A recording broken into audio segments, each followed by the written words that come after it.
We're in 2 Kings now, and we have finished the stories dealing with whom? Who have we looked at? Okay, we finished the stories of Elijah. And how would you describe Elijah? How would you describe his work? Him and his work? He was a messenger for God. Okay, messenger from God. Sorry. Okay. God. Okay. How did he show that? What was some of the ways that in his life he demonstrated that? You're talking about Jah or Shah? Jah. What were some of the things he did? He made the idolater worshippers prove their God against our God. Okay. God and with the miracles, and so. He did miracles. He had that confrontation with the prophets of Baal. Yeah. Widow. Okay, the story of the widow, and what was going on with the story of the widow? God what happened? Provided the oil. Okay, the oil and the flour. What else? Because there was something that was fairly significant. The son died? The son died. Yes. Okay, and brought him back to life. Okay, so how did the Elijah and who was his antagonist? Who was the antagonist of Elijah? Oh, Jezebel. Well, Jezebel was, and her husband Joseph. No, it's not Joseph. Ahab and Marrying the wrong people. yeah, that's right. They dated in high school. Did they? They Okay, did, yeah. but it didn't go anywhere. Okay. Yeah, All right. differences in religion.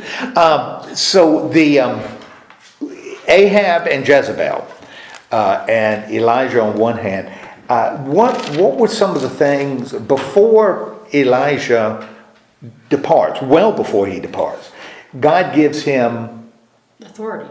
Well, gives him authority, also gives him a job, right? And you remember what the job was? One of them was to appoint somebody. Someone was to appoint somebody to follow him. And who is it that he appoints to follow him? Shah. If Jah is doing that, Shah becomes the one that follows. And what ends up happening to Elijah? He goes up into heaven. Okay, goes up into heaven. In a whirlwind. In a whirlwind, fiery chariot, and that we mentioned that becomes significant, at least in terms of Jewish theology, since he didn't die. Elijah is expected to come back before the end, a general resurrection.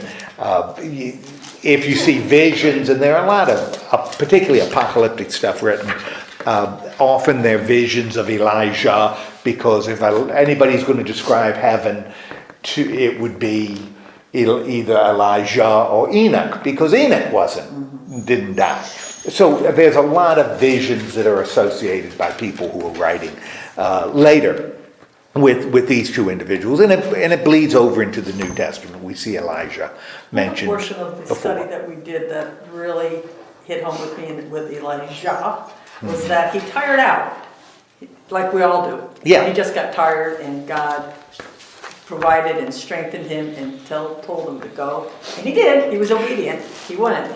But the very fact that he just tired out, how many times do we just tire out? Absolutely. And God kind of gives him a kick in the keister as to get him going, and he has to do it twice. So it's not like he does it once. Something else I think is really interesting, and that I know has been meaningful to me in the past, is that Elijah ends up facing one of those situations in Beersheba under the broom tree, after he's had his greatest triumph. Without any question, his greatest success also leads to his greatest despair, and where he hits the point where he wants to give up. And sometimes I think we need to file that away. That sometimes we assume that when things are going really well, things are going really well. And sometimes they aren't, because of other things that may even be connected, which in Elijah's case was, because that's when Jezebel decides he's an annoyance before, but now he's a threat, and she's going to go after him. And so it really changes. But that's a good point. Sometimes I think Christians, and we're tempted to do this because we're told that this is what we should do, that we're never supposed to be. We're always supposed to have faith. It's 100%. Therefore you can never be just sitting under a broom tree saying, I just don't want to do this anymore. We're not allowed to do that. So what we end up doing is we fake it, because we all feel it. We just fake it. And I think faking it is probably worse. But when we're around people that expect us always to be, inside, outside, happy all the time, then what do you do? It becomes hard. Being honest with God, and we've talked about it in Sunday school, with laments. It's okay to tell God, not only that you're sad, but God, it's your fault. You're in control. Do something. Why aren't you doing it? That's okay. That's okay. It's in the Bible. So it's okay for us to do that. God wants us to be honest, not to put forth something that we think God wants, but that we're not actually feeling. So, okay. So we've got but Elijah is gone. But we still have loose ends, because he was given an assignment that had multiple parts, and he's only fulfilled one of them. So we're gonna see how his successor is gonna do the rest of his work. But now we're in the Elisha stories, and as we get into the beginning of chapter 3, we encounter a king, right? Who is the king? In fact, we encounter two kings. Joram.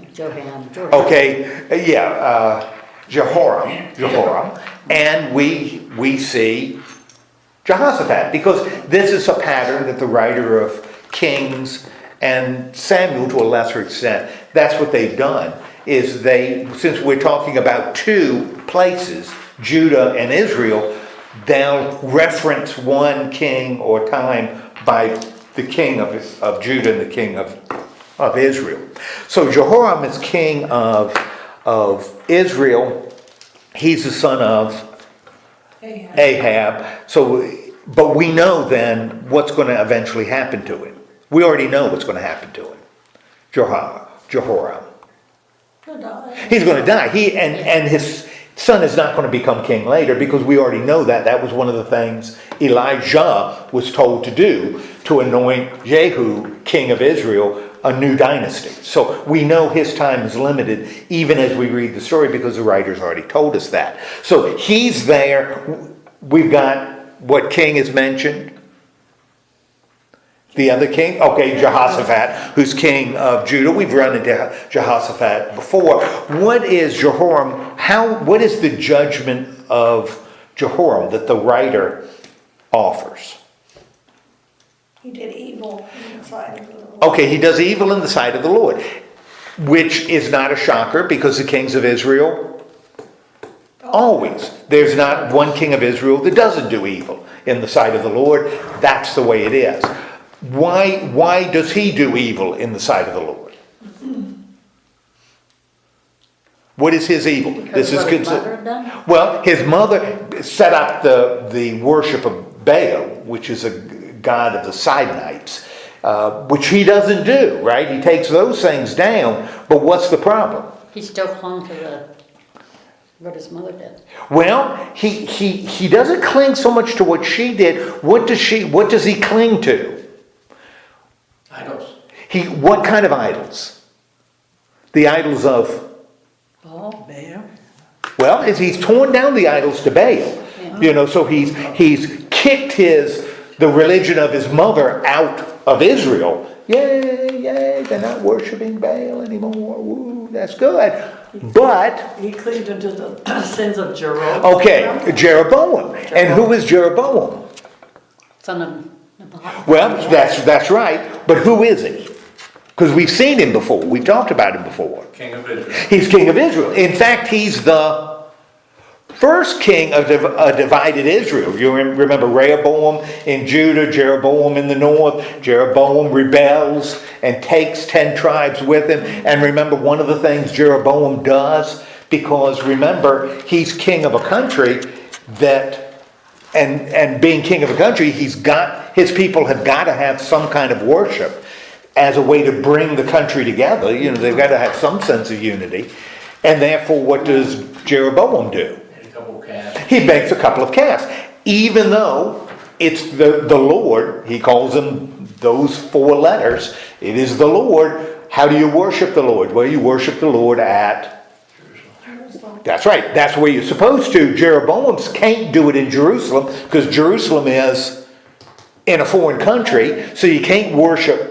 You can't send your people to Jerusalem to worship the Lord. You got to worship in your own neighborhood, right? So he sets up golden calves in Dan, which is way in the north, and Bethel, which is way in the south. And these become the place where you can worship the Lord God without going to and perform sacrifices, because that's what they're doing. You got an altar. You know, you can do it there instead of going to Jerusalem. But from the writer's perspective, doing that means you're doing what? Wrong. Worshiping idols. You are worshiping wrong. Yeah. And because you can only worship God where God dwells, and that's in the temple But that's in kind of Jerusalem. hard, it's kind of hard for the rest of everybody if they can't go there, if the only place you can worship is in a temple, you know, Yes. way far away. Yes. So historically we can say, and politically and socially, what he does makes a lot of sense. But the writer here doesn't care about politics and doesn't care about social and doesn't care about, political. He cares about the right way to worship God, because he's writing this to people who are living much later. And what Jeroboam does is unacceptable to God. There is one place to worship God, and that's in Jerusalem. And that's why the kings of Israel will never be acceptable in God's sight. Okay, so he's not, but he still has the idols in Dan and the idol in Bethel. And so what's the situation that he faces? Jehoram. What is his situation? He mobilized Israel, and then Why does he mobilize Israel? Why does he call Israel together? He wants to wage war again. He wants to wage war. And remember, we saw Ahab, that's how Ahab dies, with Jehoshaphat there. Because he's waging war. The big enemy in the north is Aram. That's the big enemy of Israel, because they strong and borders to the north. But he's not going to fight Aram. He's got a problem where? Moab. He's got a problem in Moab. And what's the problem in Moab? he rebelled against them. Okay, the king of Moab rebels against him. We used to give him lamb, wool. That was part of the tribute he offered. Which means Moab is what? What's the relationship of Moab to Israel? Slave. Yes, it's a vassal state. Moab is a vassal to Israel. That's why it has to pay. That's why this herding society has to pay a tribute to Israel. And what they've done is they've said, no, we're not going to do it anymore. So we're rebelling. So what does Jehoram? So Jehoram has a problem with his vassal state, Moab. What does he do? Let's see here. He sent a message to Jehoshaphat. Okay, he sends a message to Jehoshaphat, and Jehoshaphat says, I want you to raise an army to fight. And Jehoshaphat says, Yep. sure, which tells us what? What does that tell us? That Jehoram says, Moab is rebelling against me. Help me to fight Moab. And Jehoshaphat says, yeah. What does it tell us about Jehoshaphat? And who's king of Judah?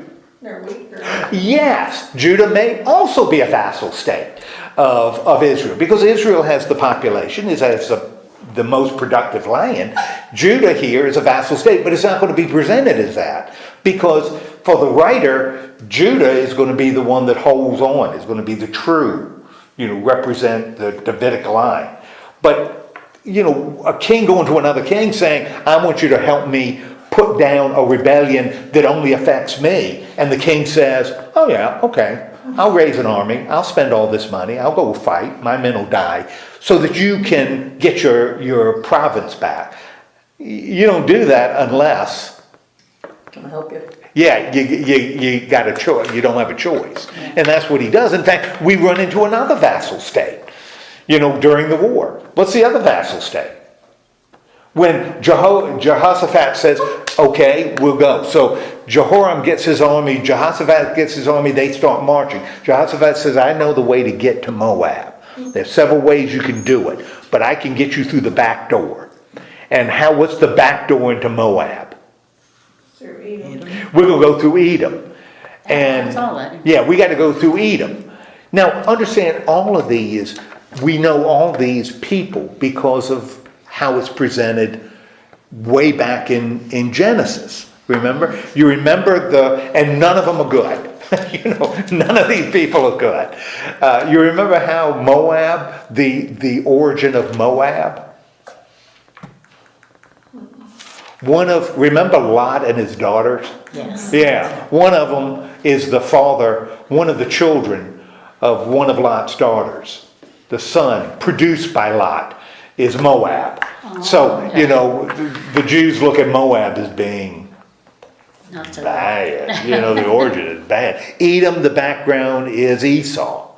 Interesting with Edom though, King Herod in the New Testament, he's going to be an Edomian. And he's going to be an Edomian, not a Jew, not a descendant of the people of Judah. He's going to be an Edomite, is what Herod is. And his family, who will become kings of Israel, and Judea, will become kings of Judea. He's not a Jew. He's an Edomite. He's an Edomian. So he's a foreigner, and that's why Herod can never go into the temple, because he's not a Jew. But he builds the temple. Okay, so there's a rebellion. They're going to march through Edom, right? And who joins them as they're marching through Edom? Another king joins. What other king joins them as they're marching through Edom? To fight Moab. The king of Edom, which means Edom is also a vassal I didn't state. want to say it because yeah. Yeah, which means Israel, Jehoram, under Ahab, and Jehoram's son, is this regional power. It is the regional power that has these little vassal states, dependent states, that they can say when they need men to fight or whatever, say, come. That's why Jehoshaphat was fighting Aram way up north, way away from Judah. He's doing it not because he really had a choice. His Lord said, jump, and Jehoshaphat said, How high? that's it. And so they're marching to Jehoram is leading this army with Jehoshaphat, with the king of Edom. They're moving in towards Moab. As they're approaching Moab, what's the problem they have to deal with? Have water. They have no water. Drought. They're going around the south side of the Dead Sea. There's a reason it's called the Dead Sea. You talked about salt. There's a reason it's a Dead Sea. So they're going, and it's a drought. So you've got this army going into Edom, no water, which also means they're not living on the land because nothing's growing. So what's the problem with this army marching to Moab? Yeah, they're going to die in a desert. They're going to die in the desert. So who steps forward? Elisha. Okay, well, Jehoshaphat, right, first says what? Isn't there a prophet here? Yeah, we need some direction. We got to get a prophet that tells us what's going to happen, because if we don't get some direction, we are going to die in this desert, right? And who do they identify? Elisha. And what does Elisha? Now, what do we know about Jehoshaphat? He's evil. Jehoshaphat. Jehoram is evil, but Jehoshaphat, remember? Oh, that's right. Jehoshaphat is good. You know, still allows worship in the high places. But he clears out the temple. So the writer considers him good, a godly king. Okay, so he's the one that, of course, initiates. We gotta talk to a prophet of the Lord, and they say, well, we got Elisha, who was connected to Elijah. And what does Elisha, and that's the last time we'll have to say the two together, what does Elisha say to the king of Israel? What do I have to do with you? Yeah, I ain't going to do it. I wouldn't give you the time of day, because of your daddy and your mother. I'm not going to do it, but you're not the only one I'm talking to, right? Because we got Jehoshaphat, and Jehoshaphat, he's a good guy and spry. And so I will talk to him, and what does he say? What does he say to Jehoshaphat? If he didn't have any respect for him, he wouldn't pay any attention. Okay, if it wasn't for the fact that you were here, because I got no time for this king of Israel. And the king of Edom, I don't even know who he is. I don't care about him. But because of you, I'm gonna tell you. I'm gonna give you the skinny on what's going on. And what does he tell Jehoshaphat, and through Jehoshaphat these other kings? Fill the valley with water. Tells them how to go about preparing, and that the valley will be filled with water, and the cattle and the sheep will be fed. One of the wonderful lines: build canals or ditches in dry riverbeds. Dig ditches in dry riverbeds. Why? I was just gonna say, before that, he had them have minstrels play. Yes. Was that a form of praising God? Because it says after they did that, then the Lord came to him. So the Lord's telling him what to do. Right. Oh, absolutely. He's Okay. speaking the word. Yes. Yep. And digging ditches in old translations, new translations have a little different, but digging ditches in dry riverbeds. And why are they going to dig ditches in dry riverbeds? So the water will. Because God's going to send water. And what do? They do it. And what does God do? He provides it. And that's another image that's meant a lot to me, that the idea of sometimes you dig ditches in dry riverbeds. Not because you know what's going to happen, but you trust. It's a matter of trust. And they did it. So they did it. And what ultimately is going to happen as a result of this? Not only is water going to flow, but what's going to happen? We can continue. They can continue, and what's going to happen when they continue? They'll win. They'll win. They'll defeat Moab and destroy the cities and teach Moab a lesson. Okay? And the water comes, right? Now, what do the Moabites, when they see this water, what do they think? Okay, they think it looks like blood, looks like red. And what assumption do they make? Everybody's dead. Why do they assume everybody's dead?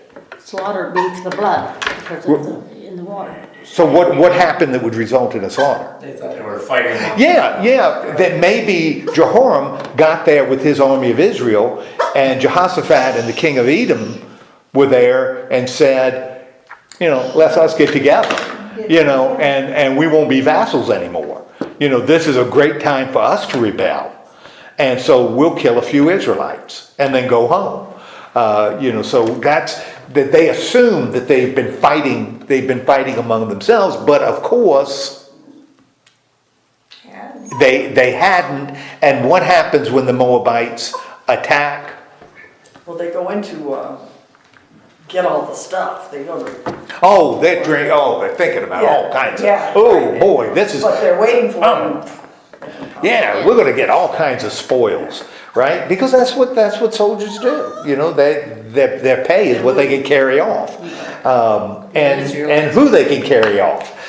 So, you know, hot diggity dog, we got a weakened enemy, we are going to roll over them, take what we can, what isn't tied down, we'll take home. And what happens? It didn't work, the Israelites. Didn't work. Against them. The Israelites attack, and the Moabites are absolutely slaughtered. And what's left kind of run home. And what do the people from the army from Israel, Judah, and Edom, what do? They return to their own land. Well, what do they do before they return? Surrounded in the tent. Yeah, they start burning down cities because, remember, they got an army. How you pay your army? It's through the spoils. Yeah, there. You know, take it. And so they're burning, destroying, killing. The Edomites retreat to their capital city, right? And surrounded by this other army, which happens all the stupid time. That's what you do when they're hiding behind city, because there's no way to get through a wall except going over it. And if it's defended, it's hard to go over it. So you besiege it and starve them out. And so they're besieging this city, which is really bad when cities are besieged. It's going to happen to Jerusalem. It's going to happen to Samaria too. And so the king of Moab is in his city, surrounded by this army, right? And what's his first strategy? What's the first thing he does? He took 700 of his swordsmen to break through. Okay, we're gonna organize. We're gonna break out. You know, we're gonna have a little breakout, and we figure we'll hit the weakest point, right? And what's the weakest point? We're gonna attack the Edomites, because they're the weakest. And he does, and what happens? They failed. They fail. So now he can't break out. He's used his last military resources to break out. And so what does he do? He offers his son as a burnt offering. Can you because imagine? He sacrifices his son. And what follows is kind of an interesting thing, which tells us that, or may tell us, that the writer is dealing with interpreting history. You know, that evidently they don't reassert power over Moab. So this little thing wasn't successful, because then when they sacrificed the son, you'd think the Lord would be really angry and consume the city, and the king would die, and you know the armies of Israel and Judah and Edom would march in triumph. What ends up happening when the king sacrifices his son? They become very indignant about it. God was mad. Yeah, that Israel is angry, you know, and what do they end up doing? They retreated. Now they go, they leave, which really doesn't, and the writer doesn't say anything else about it. Or some way, it doesn't make any sense. Doesn't make any sense. Which tells us, like I said before, I'm an Occam's razor guy. The most reasonable answer would seem to be the best. You know, that in this case, this campaign was not successful. And so how do you explain why it wasn't successful? Well, because they were so angry that the king did that, they went home. That's how he's interpreting it 200 years, 300 years later, as he writes this. I don't know how to interpret it.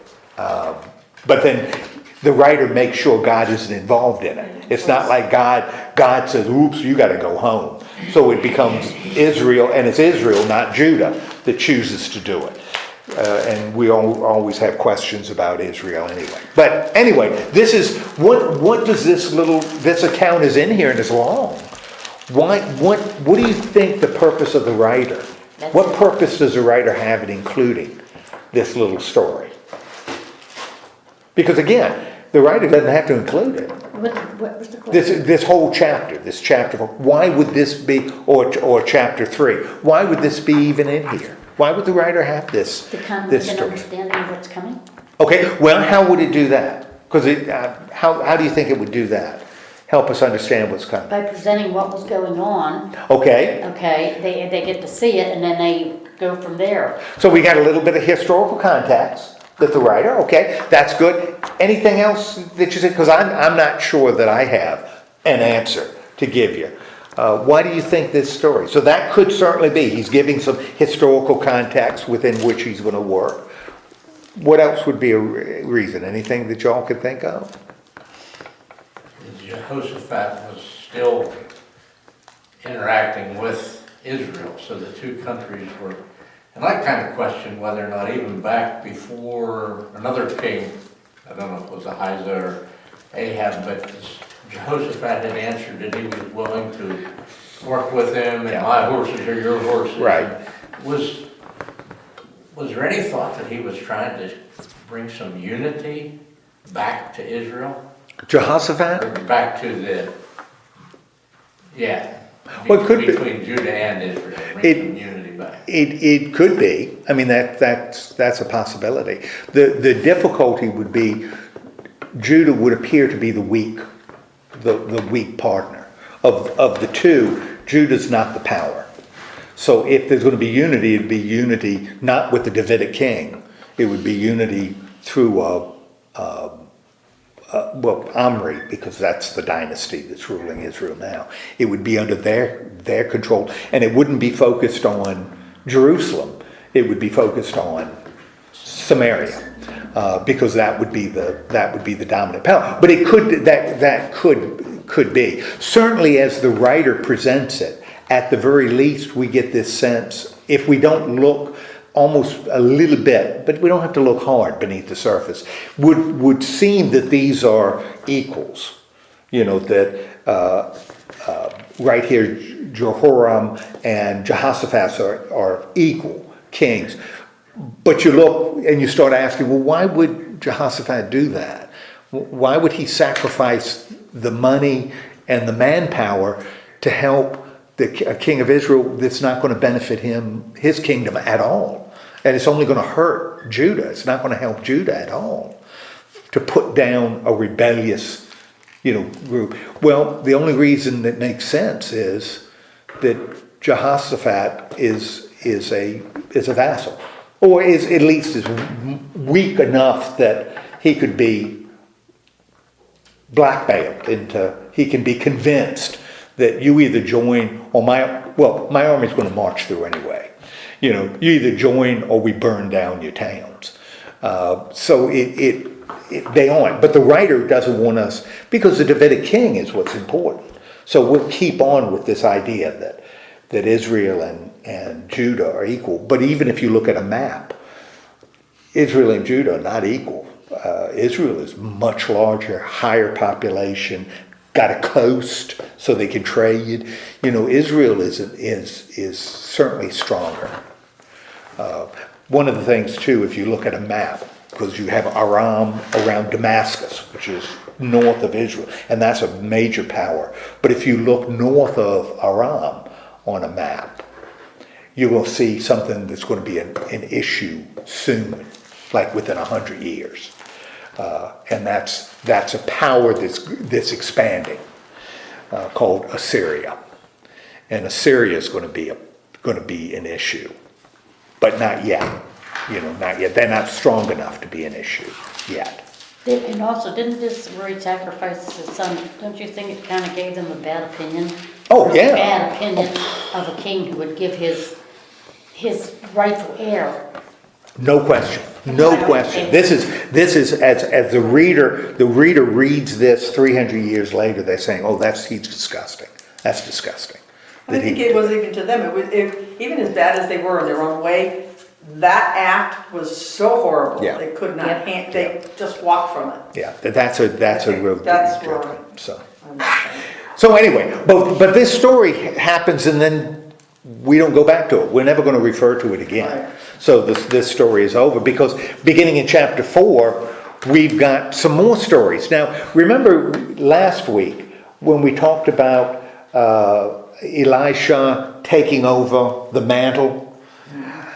One of the things we mentioned was that the writer might want to establish Elisha as being somebody with authority. So might give, and he did. We talked about some stories that sort of established that Elisha is going to be the one that has God's authority. That wonderful story about the bears killing the boys, which we all want to remember. I think we start seeing the same sort of thing, and just as we listen to the stories in chapter 4, think about, the comparison between Elisha and Elijah. Because as we get into chapter 4, what is the situation? There's a widow woman who's in debt, and they're going to take her 2 sons in order to pay off her debt. But as Okay. a widow, she has Yeah, no way to using make it. slaves. You got a widow in debt, husband's dead, 2 sons. What are they going to do? They're gonna Yeah, they're going to take them all. They're going to be slaves. Now, remember, slavery for most of human history has been economic. It hasn't been racial. Racial slavery is only within a small period. That we had any kind of racial. They're practicing economic slavery. So if you lose a war, you become slaves. Doesn't matter what, color you are, it doesn't matter what language you speak, you become slaves. If you owe money, you become slaves. That's the way it is. It's not, but it's horrible. Being a slave is a terrible situation. So she and her kids are going to be slaves. And how does Elisha respond? He asked her what she had in her house. Okay, what do you got in the house? And what does she say? Oil. Okay, I got some oil. Okay, and he says what?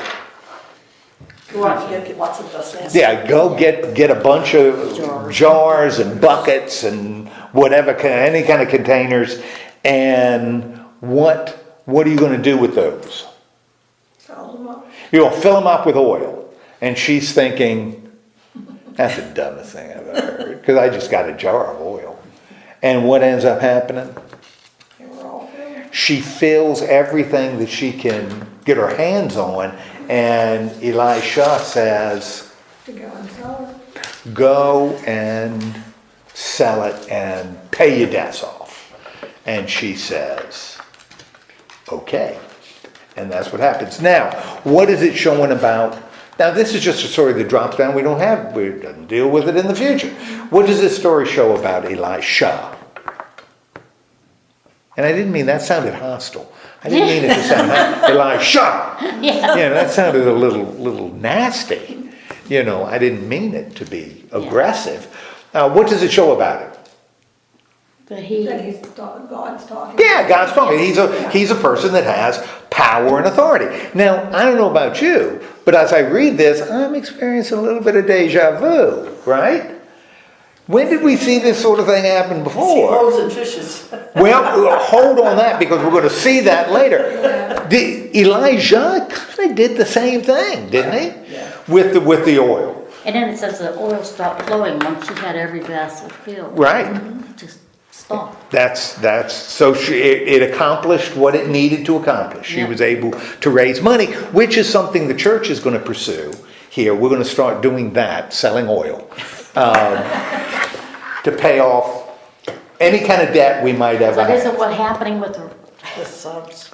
With the subs. Yes, that's right. Yeah, we've got a source of subs. It just doesn't end. Yeah. Just doesn't end. It's a bag. You just Yeah, keep on yeah, reaching in yeah. and drawing out more and more subs. Yeah, except we leave the bag in the back of an SUV. It gets really warm, but that's another story. So we've got this little, then who does he meet? Who does Elisha? What happens to Elisha? He went to meet the Sherman. Okay, we meet, he's passing through a town, right? Yeah. Okay, and what happens in the town? He meets a rich lady that asks him to stay for a meal. Okay, stay for a meal, at which he does, and what does she decide to do? To make a room for him. Okay, going to make a room in her house, and what is Elisha's response? Okay. Okay, sounds good. You know, it's a little room. And what does he say to her? What can I do? Yeah, what can I do? You're giving me this room. What do you do? And what does he offer? Because all of this is in Israel, by the way. This isn't happening in Judah. This is all happening in Israel. Well, he called her up and asked her. Shunem. Yeah, what, you want me to talk to the king, or do you want me to talk to, the army, because the commander of the army could help you, Yeah. could After what defend she's you. done for him. Yeah, this is, you're doing this for me, I'll pass a good word on to the king. And what does she say? She dwells among her own people. Well, yeah, I live among my own people, so I'm really not interested in that. I'm fine on that. So what does he find out about her? She has no son and her husband is old. Okay, old husband, no son. Why is that a big deal? Because then she's all on her own with nobody to take care of her. Once he's gone. Once he expires, she is Poor. poor. She is on her own. She is on the lowest rung on the social ladder. She has no way of taking care of herself. And so what does Elisha do? He says you're going to have a child. You're going to have a child, and what happens? She does. She does. Now, we've seen this before, right? When have we seen barren women having children? Martha. Lord have mercy, throw a dart. There's a good chance you're going to hit a barren woman who can't have kids. That happened to Sarah, happens to Rebecca, happens to Rachel. That wasn't Martha. Yeah, well, but when we look in the New Testament, Elizabeth. Okay. So, we have, this is a theme, barren women having children, and Elisha is the one who becomes instrumental in announcing that. Now, who is doing this? Who's involved in accomplished? God is, just like with the oil, God is, but Elisha becomes his messenger. It becomes his vessel, by which these things are accomplished. Now, this story isn't finished. This isn't one of them that just drops in and then we move on. What happens to the son? Because this is pretty spectacular. A barren woman conceiving and having a son. This is a pretty big deal. Shows power of God, right? But there's something even bigger that's going to show. He fell and hurt his head. Okay, something happens with his head, because he grows up, he's old enough to be with his dad, and his dad's out working, in the field, and he hurts his head. And what does the woman do? She holds him. Okay, holds him, and He dies. he dies. And so what then does she do? She takes him and lays him on Elisha's bed. Okay, takes him to that room, lays him on Elisha's bed. And what then does she do? Then she goes to him. Okay, goes to get Elisha, because he's in Mount Carmel, which is almost as far west as you can go, close to the coast. So sends out a servant to bring him. Elisha comes back, and what's the situation when he comes back?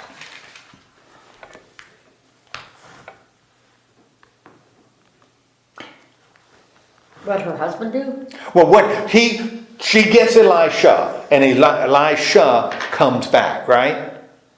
And what does she tell Elisha when he comes back Because the servants bring him out. What does she tell him? Everything's all right. Okay, first everything is all right, but everything isn't all right, right? And what? How does that conversation continue? Kind of like, so doesn't he tell his servant Gehazi to go and lay a staff on the child? Okay. That's when he's saying it's gonna be fine, and yet it isn't? Okay, Like, so that's right. Okay. That the lay the staff and the child's going to be okay, right? But He doesn't work. doesn't work, right? So then what does Elisha do? So laying the staff on the child, his staff on the child doesn't work. What does Elisha then do? He stretched And he- himself. Go ahead. Oh. So then he goes to the child and lays over him. Yeah. Right, and it's really described how he does that, right? How is that described? Like mouth to mouth. Yeah, like mouth to Right mouth. on top, mouth to Right, mouth. right. So what is happening? What, using good Jewish theology, what's happening? Breathing. Breathing. Because life is associated with Correct. breath. And so what Elisha is doing is he is breathing life into this dead boy. Okay? Now, that's big. Because how is Elisha, and what ends up happening? It wouldn't have been big if it was like the staff, nothing happens. But what occurs after he does that? The boy awakens. Okay. After he sneezes 7 times, good, perfect number, and what does the sneezing show? Breath. He has breath. He has this breath, and he ends up coming alive again. Now, what does this? Now again, this is kind of deja vu because I remember a guy who did something very similar, but not quite as dramatically. When he called out of the cave, he was, Well, remember what somebody, and when we talked about the oil, we said, oh, Elijah did something like that. Now we're talking about the boy coming back to life. Did Elijah do anything like that? Brought a child back from the dead? Yes, he did. Yes, he did. So Elijah did it. Elisha did it. Okay. Why would this be a big deal for the writer? That Like he's showing us that he had as much power. as much that He asked for double dosage, he definitely had it. that he's continuing, Right. that he is the heir of Elijah, right, in what he's doing. Only what he's doing is even greater. I mean, it's actually more spectacular because he is actually, with Elijah, he didn't talk about breathing in, mouth to mouth, but Elisha is. So God is using him in a special way. This isn't an unusual thing to establish Elisha's authority. We see the same thing going on in the New Testament, in fact, when we compare what Jesus did to what the apostles did in the book of Acts. When we look at Jesus in Luke and what the apostles did in Acts, even though both of them are healing, the apostles' healing are even more spectacular because Jesus heals through touch and word. The apostles can heal through shadow. Their shadows will heal people. And again, showing the same thing, that the authority continues, but even greater. And here, Elisha is even showing greater authority than Elijah. So, great things. We're going to expect great things from Elisha. Okay, so the boy is now alive. We know the woman understands that because her response is she falls on the ground, which is a stance of Praise. praise and worship. So that's what she's doing. Now, as we get to the end, so all of these stories in chapter 4, we're establishing Elisha's authority. Whether it's with the oil, or whether it's the miraculous birth, or the prediction of the birth, or this healing. As we get to the end of chapter 4, he goes back to Gilgal, which is a little further east. What's going on in the land? Famine. We got a famine in the land. What does Elisha do? Tells the men to get a pot and make some stew. Okay, we need some soup. And the guys do it. But what do they use? Wild gourds. Yeah, they say, we're going to make a stew. We found some. Of these things, they didn't know what they were. Yeah, we found this stuff growing in the field, and we chopped it up and we put it in the stew. Well, that's a problem, right? Yeah. Because evidently what they chopped up and put in the stew was Yeah. poison, because how do they define the stew? How do they describe the stew? Death in the pot. It is death in a pot, which is really interesting. There was a restaurant when I lived in Indianapolis that sort of publicized itself as having death in a pot, and it didn't go over. It just didn't work out real well, and so they're eating death in a pot, sort of like toad in a hole. But then they told him to put some flour in it. Yeah, That was going to make it any better. he puts flour. Well, he puts flour in it, and what ends up happening? Then there was nothing harmful. Then it's nothing harmful. What is this showing? Bless God. God's authority. Yep. Working through. But this isn't even all, because who comes at the end? Really, at the end of chapter 4.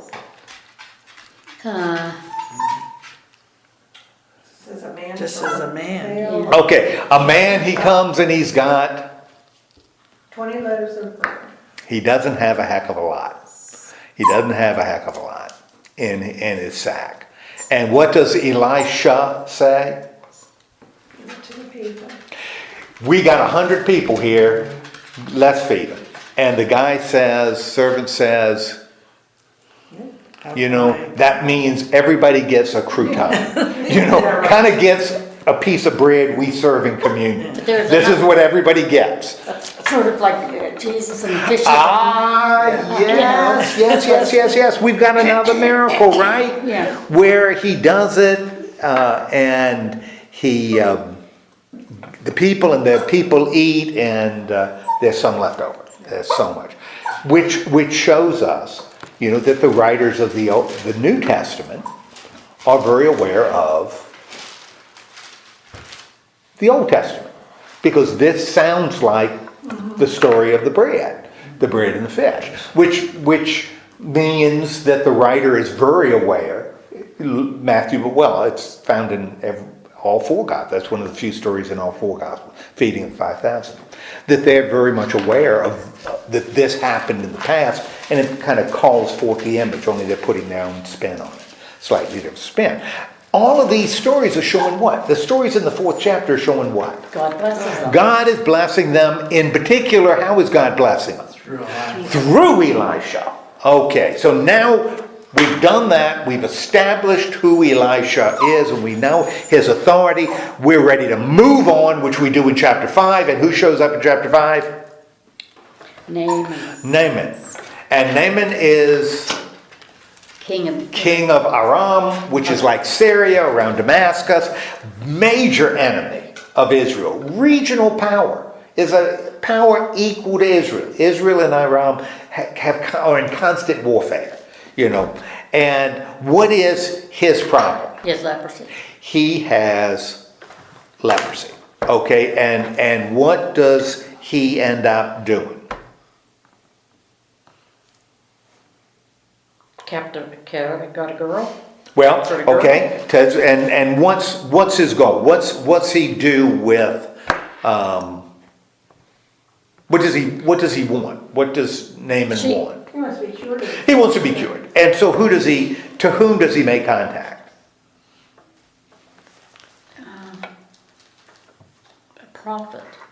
Well, he wants to find somebody in Israel that can heal him of his leprosy. Now, what's the problem with the leprosy?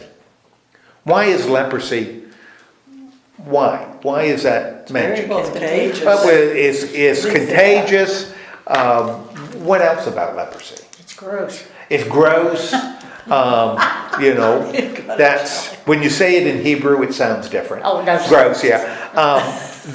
So it's People don't want gross. anything to do with you. Yeah. Why? They're afraid. They don't want to I get thought it was a leprosy. curse from God. Yes, it has a theological dimension. Because remember in the Old Testament, lepers were excluded. That was a sign you couldn't perform, you couldn't sacrifice, you couldn't be. Now, again, one of these things that, does it have, and something else, just, leprosy now isn't leprosy then. Leprosy then included a lot of stuff.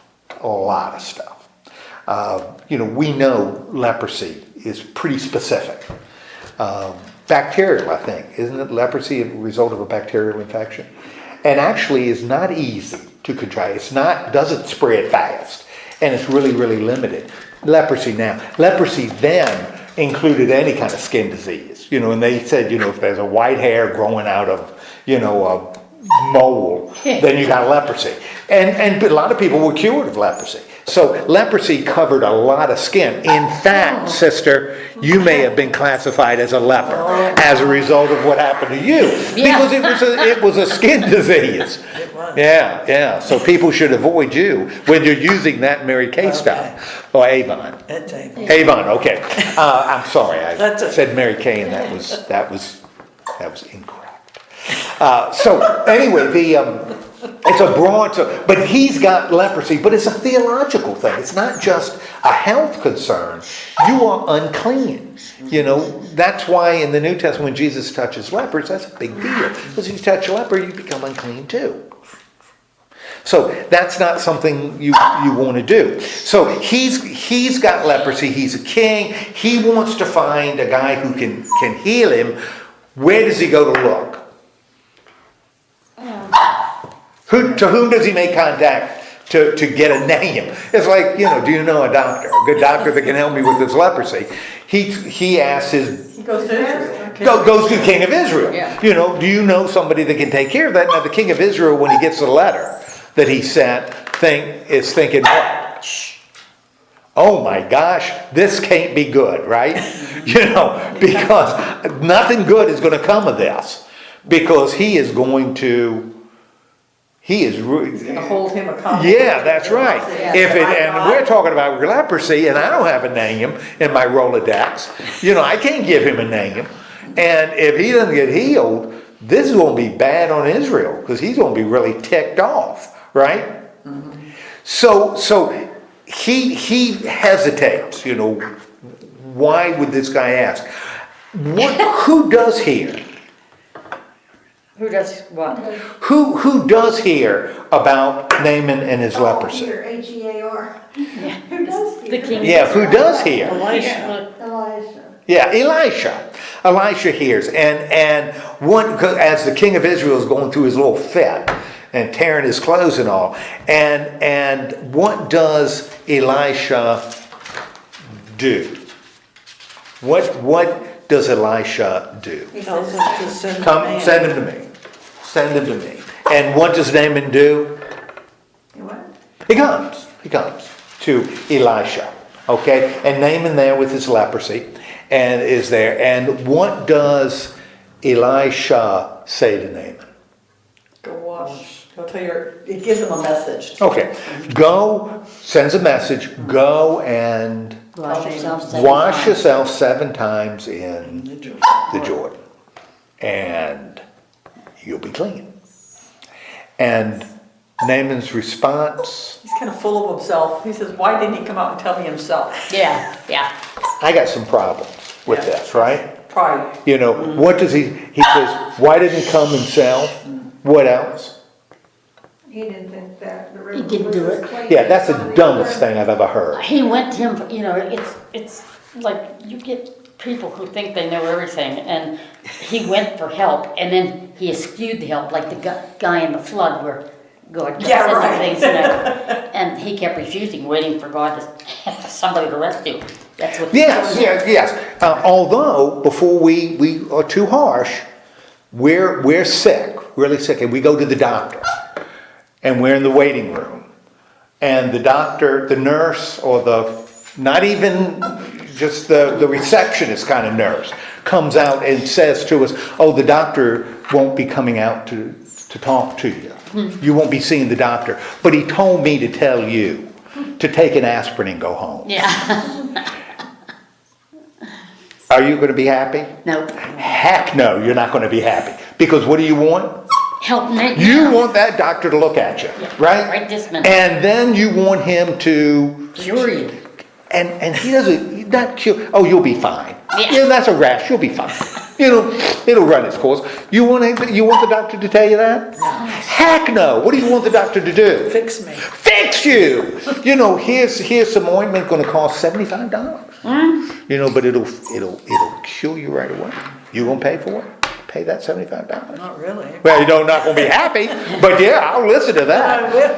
Last time I got, because I take blood pressure, medicine for blood pressure and cholesterol, which is welcome to your late 60s. And I get my prescription filled at Walmart.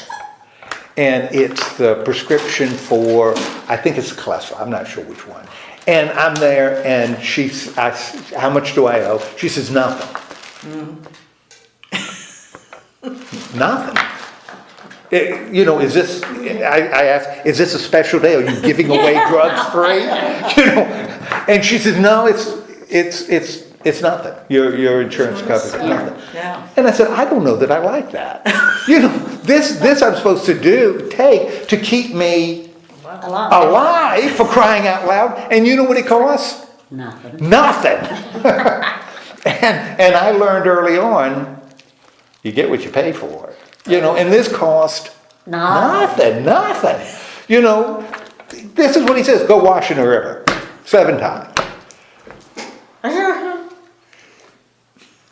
So he leaves. Crazy. He is really ticked off. Thinks he's crazy. And he's mad.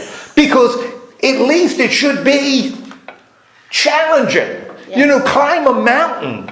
Stay underwater for 7 minutes. Do something big, but don't just take 7 baths. Lord have mercy. And so he's all ticked out. But what do the servants say to him? Which are some bold servants. If the prophet had told you to do it, If the prophet had charged you $150 for that bottle of pills, you'd have said, well, I got to pay for it. It'll keep me alive another month. You'd have done it. Just because he told you to do something easy, you shouldn't discount it. And what does Naaman end up doing? He does. He ends up doing what the prophet says to do, which I think becomes, to me, again, this is one of those little things that personally, I can identify with. Because sometimes things are easy. Sometimes just because God's telling you, it doesn't have to be hard. It can be Especially pretty simple. Yeah, but what you said there, if you're feeling miserable and everything, you want to feel good right now, and you don't think this is Well, gonna take an happen. aspirin and go home.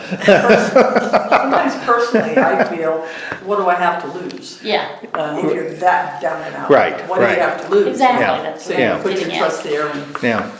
But anyway, he goes and he is cured. And what's the response?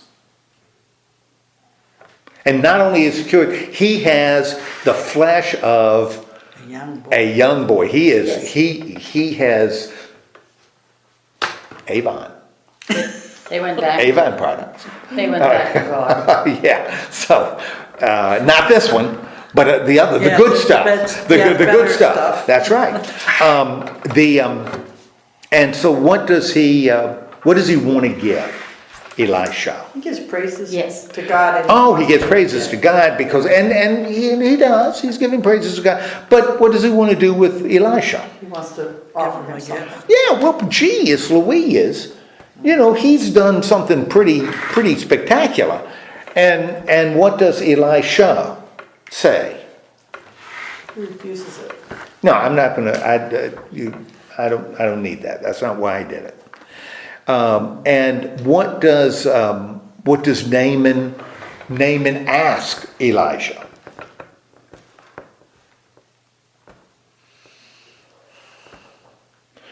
Because he's got a little problem too. His master is worshiping a different God. Yeah. He's going to have to go, when he goes home, first, please let me give you this. Please let me give you that. Please. But understand, this isn't just because I'm grateful. When I go home, I'm going to have to go to church. And the church I go to doesn't worship the Lord God. And so I'm going to have to do this because I've just got to do it. You know, it's expected of me. Yeah. So understand, which means he was married. But we know he was married. That must be where his wife went. And he's not going to tell his wife, I'm not going to go to church with you anymore. So he's going to have to go do this. So is that okay? And Elisha says, Go in peace. go in peace. Okay, so the story ends, right? Oh, well, what happens after this? So Naaman is heading back home, has peace. He can do what he needs to do. He's got the skin of a young boy, which is nice. You know, he's kept his stuff, hadn't had to give Elisha the stuff. And what happens after he's heading down the road?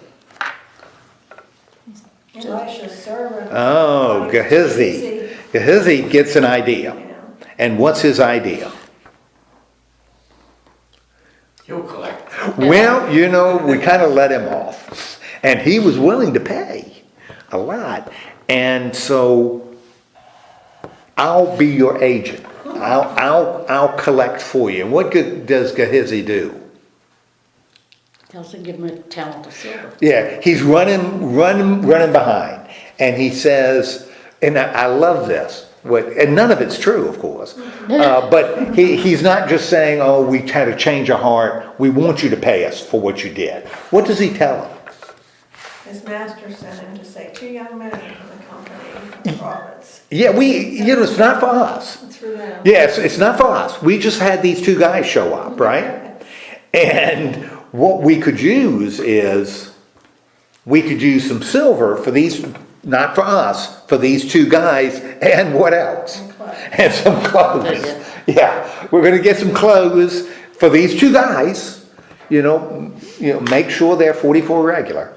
Because they happen to have the same size as us. And some silver for them. And what does Naaman do? He gives them money. Well, of course. I offered to pay. Please take the 2 talents of silver and the change of clothes. My goodness, for what you've done for me. This is nothing. And so they leave, right? With this stuff in a bag. Now, who finds out?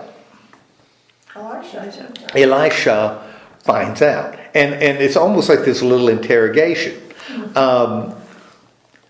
Gehazi, where have you been? And what does he say? He didn't go. I didn't go anywhere. I didn't go anywhere.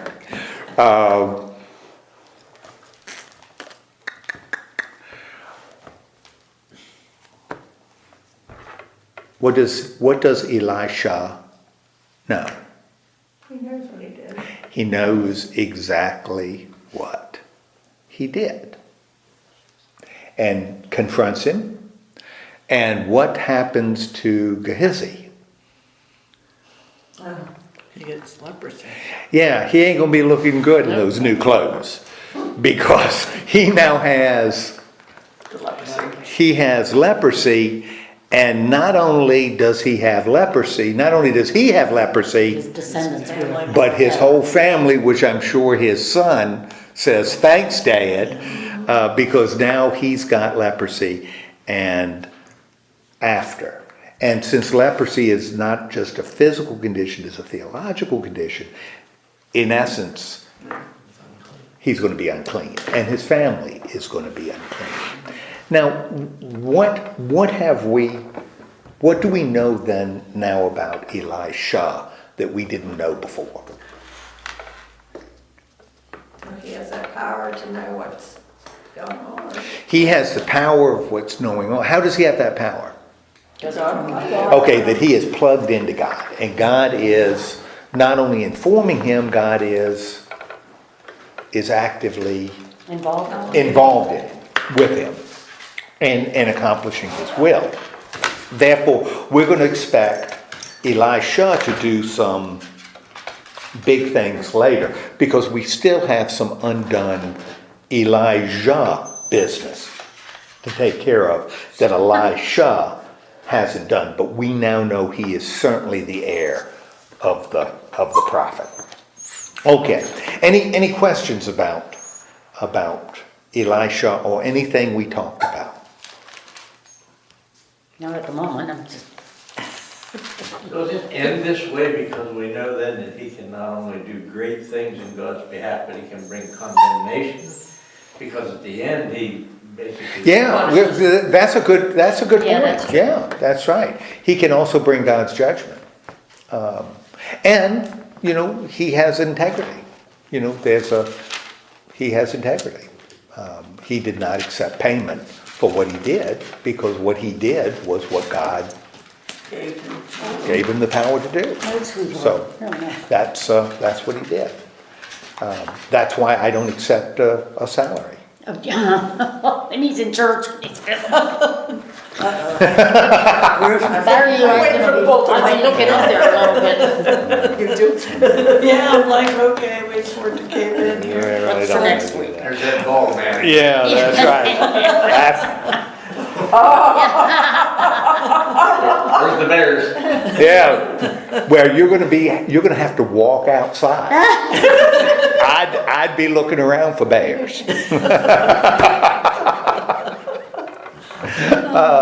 We're gonna look at chapter 6 and through 8:29, and we're going to be discussing Elisha and the king. And actually, when you look at the amount of territory covered by Elijah and Elisha, actually Elisha is more integral to the story than Elijah.